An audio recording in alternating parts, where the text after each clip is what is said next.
Let's learn how to simplify algebraic expressions.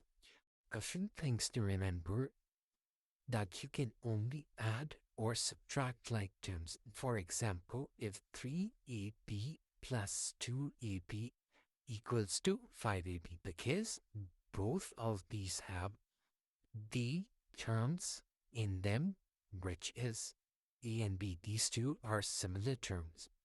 But when it comes to something like 3ab plus b, this b is missing an a, so we cannot add this together.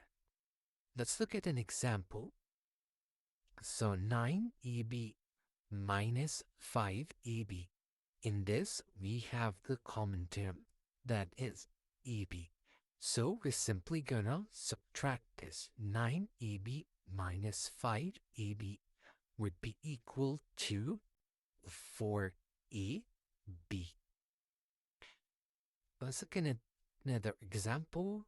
So here we have 5xy and 2yx. Is xy and yx same? Yes, they're interchangeable, because if you multiply x by y, you get yx, or you can get x multiplied by y, yx. It's interchangeable.